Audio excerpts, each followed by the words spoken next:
Have you ever wondered if the stars could predict or explain criminal behavior? In the vast cosmic landscape, the Nakshatras, or lunar mansions in Hindu astrology, hold a unique place. They've been used for centuries to shed light on a person's character and destiny.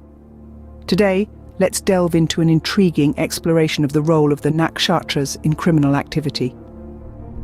There are 27 Nakshatras, each with its distinct qualities and influences. One that often raises eyebrows is Ardra. Located in the Gemini constellation, Ardra is associated with a certain level of rebelliousness and unpredictability. This nakshatra is symbolized by a teardrop, signifying both the sorrow and the potential for renewal that can follow upheaval. Now, before we go any further, it's important to underscore that being born under Ardra, or any nakshatra for that matter, doesn't automatically predispose someone to criminal behavior. The stars may guide us, but they do not dictate our actions. We each hold the reins of our own destiny. That being said, a deeper look into Ardra reveals some fascinating insights. Ruled by Rudra, the fierce form of Lord Shiva, Ardra natives are often driven by intense emotions and a strong desire for change. This can manifest as a propensity for disruption and, in some cases, a disregard for societal norms.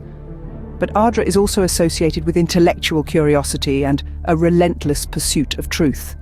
It's a complex nakshatra, reflecting the multifaceted nature of human beings. We all have our shadows and our light, our potential for creation and destruction.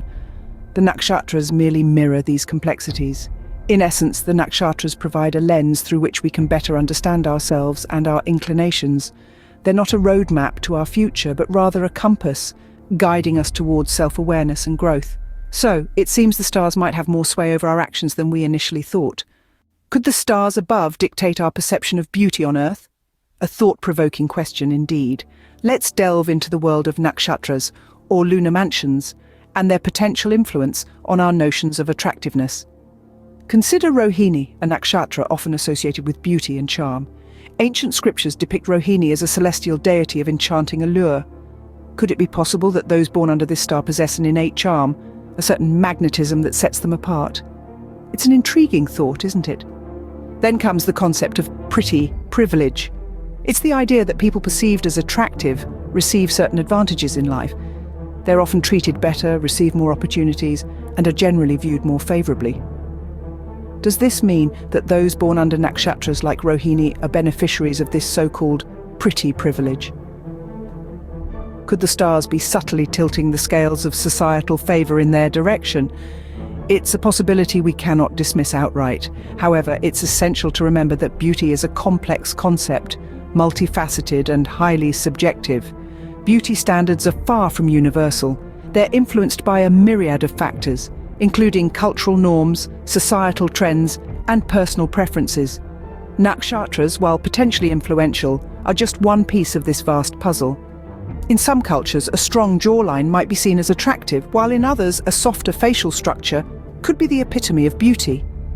Similarly, some may find the boisterous energy of a person born under Ashwini Nakshatra enchanting, while others could be drawn to the calm stability of someone under Shravana.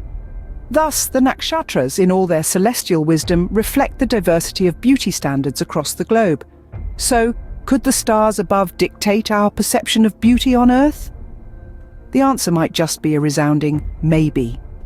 Perhaps the stars do have a say in our perceptions of beauty and attractiveness, or maybe they simply mirror the diversity and complexity that make our perceptions of beauty so wonderfully unique. Either way, the influence of the cosmos on our lives remains a fascinating field of exploration. Perhaps the stars do have a say in our perceptions of beauty and attractiveness. Could the constellations be responsible for our tendencies towards political incorrectness? An interesting question, isn't it? Let's dive into the world of nakshatras to explore this further. The nakshatras, or lunar mansions of Vedic astrology, are said to influence our personalities, our perspectives, and yes, even our politics. One such nakshatra that stands out in this context is Purva Bhadrapada.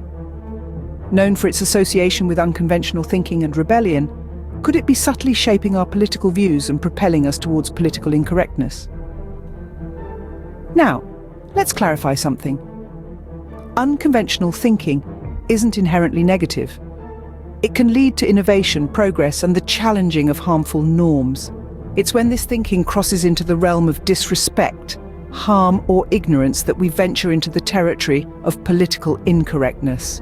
Purva Bhadrapada, symbolized by the front part of a funeral cot, represents transformation and the ability to question established norms. It's a nakshatra that encourages individuals to question, to challenge, and to disrupt. However, it's important to remember that this nakshatra doesn't dictate one's actions, but merely influences their tendencies.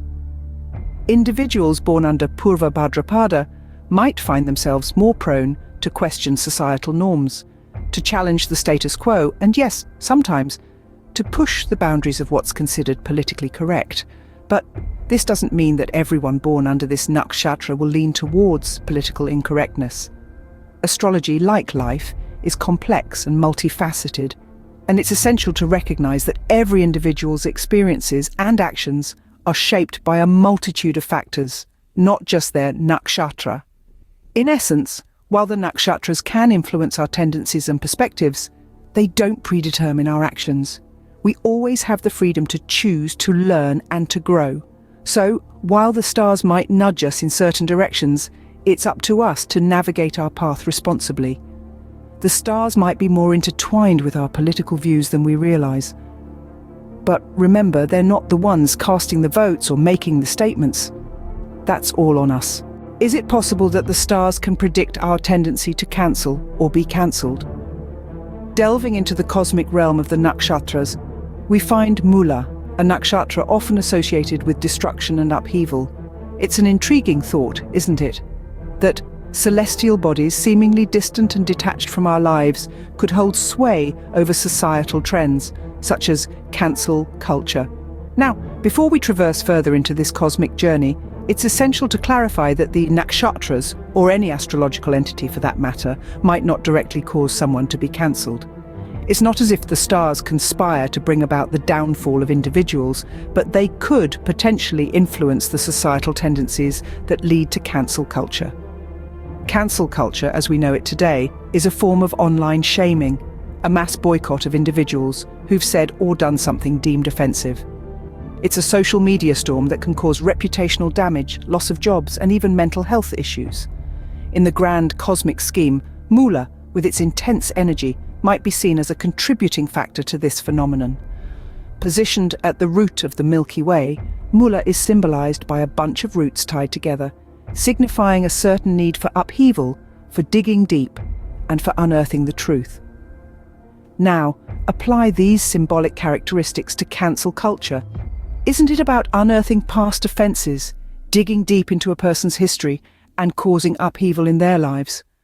Could it be that when Mula is in a dominant position, societies lean towards such destructive tendencies?